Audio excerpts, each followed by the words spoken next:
So hello everyone, कैसे हो बच्चों। आशा करते हैं कि सब स्वस्थ और बेहतर होंगे। तो बच्चों, इस टाइम जब से यूपी बोर्ड का रिजल्ट डिक्लेयर हुआ है तो कुछ बच्चे,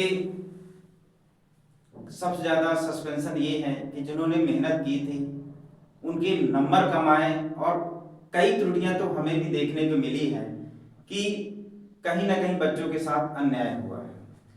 कुछ डाटा देखने के उपरांत ऐसा लग रहा है, क्योंकि कई जिलों में कुछ बच्चों को सेम सेम नंबर दिए गए, कुछ जिलों में जो बच्चों की रैंक आई वो सेम सेम, और सेम सेम रैंक आने का मतलब है कि एक ही क्लास के बच्चे का जो रैंक है एक ही है। तो यहाँ पर एक प्रश्न तो उठता है कि आखिरकार ऐसा कैसे हो सकता है, क्योंकि हर बच्चे की सोचने समझने या लिखने का तरीका अलग अलग होता है। तो इसमें से यूपी बोर्ड को या सचिव जी को संज्ञान में लेना चाहिए इस मैटर को, क्योंकि बच्चे रियल में परेशान हैं। क्योंकि जिन बच्चों ने जितनी मेहनत की थी उनके अकॉर्डिंग उनको नंबर नहीं मिले हैं। यहाँ तक बच्चों का ऑप्शन ये आ रहा है कि सर, हमने जिस हिसाब से अपना आकलन किया था पेपर का उससे कहीं कम नंबर मिले हैं। इससे ये पता चलता है कि जो आने वाले बच्चे हैं उनको डिमोटिवेशन मिलेगा, क्योंकि जो जूनियर बच्चे होते हैं अपने सीनियर से पूछते हैं कि भैया हम किस तरीके से पढ़ें और किस हिसाब से तैयारी करें। तो जब वो बच्चों को मोटिवेशन देंगे तो किस हिसाब से देंगे, क्योंकि वो खुद ही उन नंबरों से वंचित रह गए हैं जितना उन्हें चाहिए होगा। तो यहाँ पर बोर्ड, यूपी बोर्ड देखिए सबसे बड़ा बोर्ड होता है, तो किसी एक बच्चे का मैटर नहीं है, यहाँ लाखों बच्चों का मैटर है।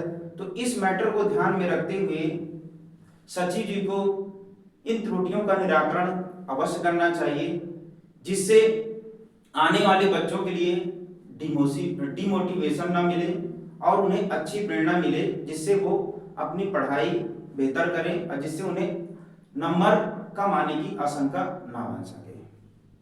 तो बच्चों, अब आज हम जो भी यहाँ पर मैटर चल रहा है इसमें आपके साथ खड़े हैं हमेशा, क्योंकि हम भी चाहते हैं कि हमारे बच्चों ने मेहनत किया था तो मेहनत का परिणाम उनको सही ही मिलना चाहिए, और जिनके गलत नंबर दिए गए हैं उनको सही नंबर दिए जाएं, जिससे अब नंबरों के हिसाब से देखिए कंपटीशन नहीं होता। अगर आप आने वाले समय पर अच्छी मेहनत करें, आप अच्छा परिणाम हासिल करें, हमारी यही शंका है। लेकिन जिन बच्चों के साथ अन्याय हुआ है उनको न्याय अवश्य मिलना चाहिए।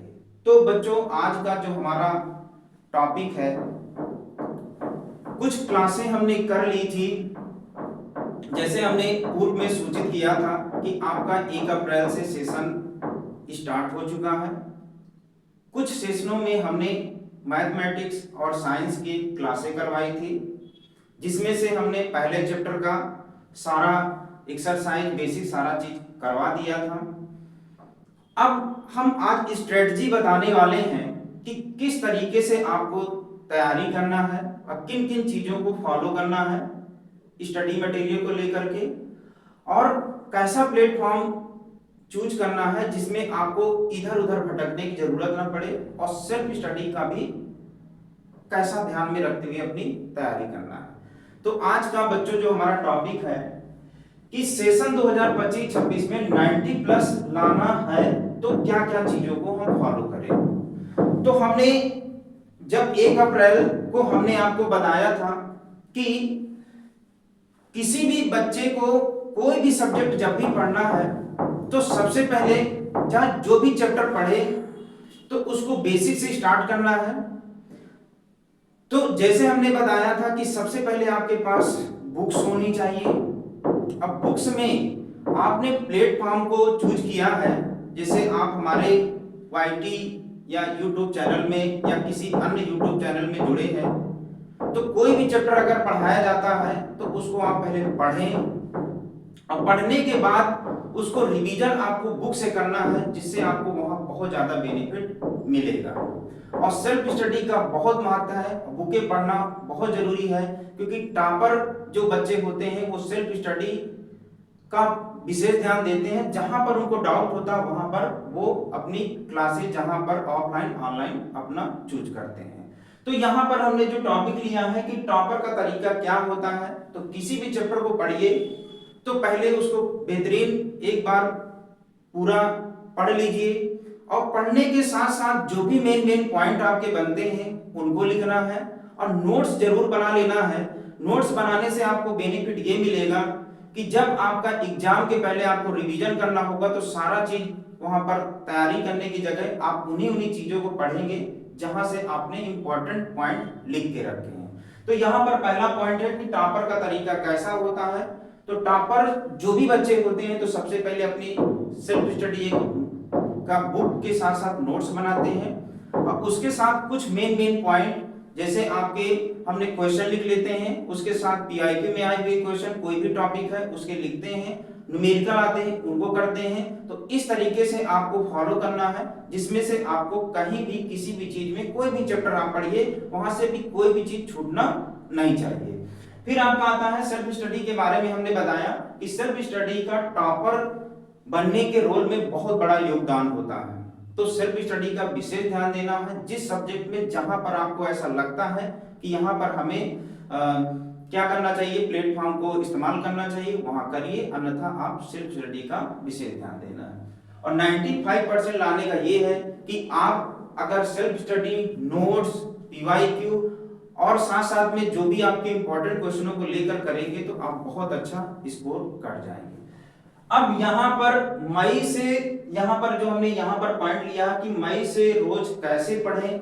अब पढ़ने का हमने बताया है कि पर डे आपको क्या करना है, स्टडी आपको प्लान करना है कि 2 घंटे मॉर्निंग में या 2 घंटे इवनिंग में पढ़ना है, और ज्यादा से ज्यादा आप 4 से 5 घंटे की अगर तैयारी करेंगे तो आप बेहतर प्रदर्शन कर जाएंगे, क्योंकि जितना आप पढ़िए तो आपको भी लगना चाहिए कि मैंने कितना अपना पढ़ाई की है। तो अब आपके पास टाइम नहीं, क्योंकि देखिए मई चल रहा है, इधर के आपके 2 मंथ और उधर आपके 6 मंथ यानी 8 मंथ का आपका स्ट्रेटजी है, जिसमें से आपको लगभग सिलेबस को सितंबर या अक्टूबर तक खत्म कर लेना चाहिए। बाकी आपको उधर का जो रहता है पीवाईक्यू या रिवीजन का पार्ट होता है। इस तरीके से आप करेंगे तो आपका सही टाइम पर आपका सिलेबस कंप्लीट हो जाएगा और आपकी मार्किंग और आप उसके साथ साथ आपका रिवीजन का टाइम बच जाएगा। फिर आपको इस वर्ष के टॉपरों का जो अगर बच्चों हम ध्यान दें तो हमारे जो भी बच्चे ऑफलाइन ऑनलाइन बच्चे थे उन्होंने बहुत अच्छा प्रदर्शन किया। खासकर मैथ, साइंस या हम सभी सब्जेक्ट में कहें तो बहुत अच्छा स्कोर किया। मैथ में यहाँ तक कि बच्चों ने 95% एवरेज बच्चों ने लेके आए। तो आप हमारे YouTube चैनल पर जुड़िए। हम 1 अप्रैल से क्लासेस स्टार्ट कर चुकी हैं, कुछ सेशनों में हमने क्लासें की हैं। अगर आपने उन क्लासों को नहीं देखा है तो क्लासें देखिए। अब यहाँ से हम मई से कंटिन्यू क्लासेस करेंगे, जहां पर भी जिस चैप्टर में या फिर जो आप पीवाईक्यू देख रहे हैं कहीं पर भी आपको डाउट होता है आप क्वेश्चन भेजिए, हम आपके साथ शुरू से लेकर अंत तक आपके साथ में रहेंगे। और साथ ही साथ बच्चों हमने बताया है कि नोट्स बनाना, पर डे जो हम क्लास कराते हैं क्लास की नोट्स बनाइए। अब कुछ चीजें आप खुद रिवीजन करना है। रिवीजन के दौरान जो आपको डाउट होता है, डाउट आप हमें कमेंट बॉक्स में भेज सकते हैं। तो इस तरीके से बच्चों अगर आप पढ़ेंगे तो आपके नंबर बेहतरीन होंगे, और जो भी आने वाले अब बच्चे हैं उनको बढ़िया कंटिन्यू तैयारी करें। उनको बहुत बहुत शुभकामनाएं। थैंक्स।